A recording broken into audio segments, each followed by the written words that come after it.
आज यहाँ मजलूमों की आवाज बनकर खड़ा हूँ। उन करोड़ों भारतीय मुसलमान और अल्पसंख्यकों की जद्दोजहद और हक की बात करना चाहता हूँ जो इस देश का अटूट हिस्सा हैं। मेरे अल्फाज बंटवारे के नहीं बल्कि इत्तेहाद के हैं।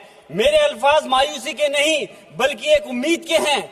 ऐसी उम्मीद जो कि हमारे इस देश को जोड़ना चाहती है। हमारे संविधान को बनाने के लिए हमारे बाबा भीमराव अंबेडकर साहब, मौलाना अबुल कलाम आजाद साहब, डॉक्टर जाकिर हुसैन साहब ने मिलकर के इस संविधान को बहुत मेहनत के साथ बनाया था। ये सिर्फ किताब की शक्ल में देने के लिए नहीं है। आज संविधान के उस पर मैं कहना चाहता हूं कि भारत का संविधान इंसाफ, आजादी और भाईचारगी की जिंदा गवाही है और ये गारंटी देता है कि नागरिक हर मजहब, जात या नस्ल पर इज्जत के साथ गुजार सकते हैं जिंदगी। लेकिन अफसोस है, एक मुस्लिम रहनुमा की हैसियत से मुझे इस दस्तावेज पर बेपनाह फख्र है जो कि दस्तावेज जो संविधान हमें इजाजत देता है। आर्टिकल 15 के मुताबिक किसी भी नागरिक को मजहब, जात, लिंग, नस्ल या जन्म के स्थान पर भेदभाव नहीं किया जाएगा।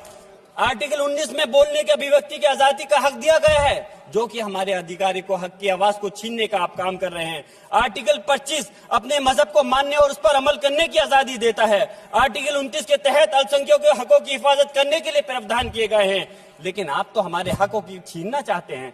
माननीय सभापति जी, मैं आपके माध्यम से कहना चाहता हूं कि आर्टिकल 30 के अंदर अपने तालीमी इदारों को कायम करने और उनके चलाने का हक है, लेकिन हमारे साथ ज्यादती हो रही है। ये संविधान को अगर आप कमजोर करेंगे तो याद रखना ये देश कमजोर होगा, हमारा मुल्क कमजोर होगा। जो संविधान के प्रति वफादार नहीं हो सकते वो हमारे मुल्क के प्रति वफादार नहीं हो सकते। मैं उस संभल की सरजमी से आता हूं जहां पर 15 दिन पहले एक संविधान को कमजोर करने का काम किया गया। वहां पे जिस प्रकार से 5 मजलूमों की जान ले ली गई, जिस तरह से 30 से ज्यादा लोगों को गोली मारकर घायल कर दिया गया और 27 से 50 से ज्यादा लोगों के खिलाफ मुकदमा दर्ज किया गया। मैं पूछना चाहता हूं माननीय सभापति जी, मैं सांसद हूं, मैं अपने मुकदमे का मैंने कहा था मुझे डर नहीं है। मेरे खिलाफ मुकदमा लिखा गया, मैं वहां मौजूद नहीं था और ये मुकदमा जो हमारे चाहे विपक्ष के सांसद हो या सत्ता पक्ष के सांसद हो, आप याद रखिए जनता की आवाज हो, जनता के बीच में जाकर के आपके जवाबदेही बनती है। और मैंने अपनी जनता की आवाज को उठाने का काम किया तो क्या गलत किया था? माननीय सभापति जी, सिर्फ इस बुनियाद पे मुकदमा लीजिए गया। आज मैं आपको बताना पॉइंट पे बोल रहा हूँ, संविधान पर ही बोल रहा हूँ। माननीय सभापति जी, आज मैं चाहता हूँ उन लोगों को इंसाफ मिलना चाहिए जो जिन्होंने ज्यादती की है, उनको सजा मिलनी चाहिए।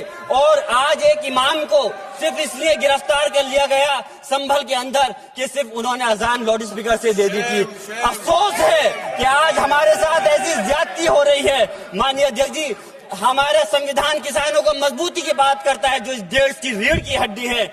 130 किसान जो 10 दिन से ज्यादा समय से जेल में बंद हैं, आप किसानों को हक नहीं दे पा रहे तो किसको हक देने का काम करोगे? मैं अफसोस करता हूँ आज पूरे प्रदेश और मुल्क के अंदर जिस तरह से हमारे लोगों की हिफाजत नहीं की जा रही। एक मॉब लिंचिंग सिर्फ धर्म के नाम पर, अगर कोई मुस्लिम है, ओबीसी है या पिछड़ा समाज का, एससी समाज का है तो नाम पूछ करके उसकी हत्या कर दी जाती है। बुलडोजर चलाए जा रहे हैं। हेट स्पीच, अगर कोई हम कुछ बोलते हैं तो हेट स्पीच करके मुकदमा दर्ज कर देते हैं। और जो हमारे धार्मिक आका हमारे सल्लल्लाहु अलैहि वसल्लम की शान में गुस्ताखी करता है उनके खिलाफ कोई कार्रवाई नहीं। मेरे पास समय कम है, इसलिए तेजी के साथ में मुझे बोलना पड़ रहा है। माननीय सभापति महोदय जी, ये सवाल बंटवारे का नहीं बल्कि हम वतनों के लिए जिनका जमीर मर गया है उनके जमीर को जिंदा करने के लिए है। हम चाहते हैं इस देश की आजादी, हमारी देश की सभापति जी, बस मैं अपनी बात खत्म कर रहा हूं, 1 मिनट। हमारी देश की आजादी के लिए मैं ये कोई बंटवारे की बात नहीं कर रहा, लेकिन हमारे मुस्लिम और हिंदू समाज सब लोगों ने मिलकर के इस देश को आजाद कराने का काम किया था। आज उनके साथ ज्यादती क्यों की जा रही है? हम लोग अपने इस मुल्क के अंदर मजबूरी से नहीं रुके बल्कि हम जो है अपनी मर्जी से रुके थे। हमारी मुल्क को आजाद कराने में हजारों लाखों मुसलमानों ने शहीद हुए थे। माननीय सभापति जी, कॉन्क्लूड कर रहा हूँ सिर्फ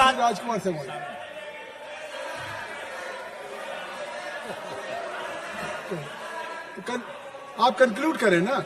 आप कंक्लूड कर लो। माइक शुक्रिया माइक है आगे। शुक्रिया माननीय सभापति जी। डिम्पल माइक मैं आ एक गया। मुस्लिम और अल्पसंख्यक रहनुमा के तौर पर मैं अपनी बिरादरी के लिए खास हक के मुताबिक नहीं करता। मैं सिर्फ ये चाहता हूं कि आईना के बाद संविधान के मुताबिक हर नागरिक के लिए जो वादा किया गया उसे पूरा हो, हुकूमत से कमजोर की हिफाजत को यकीनी बनाए और नफरत फैलाने वालों को सजा दे।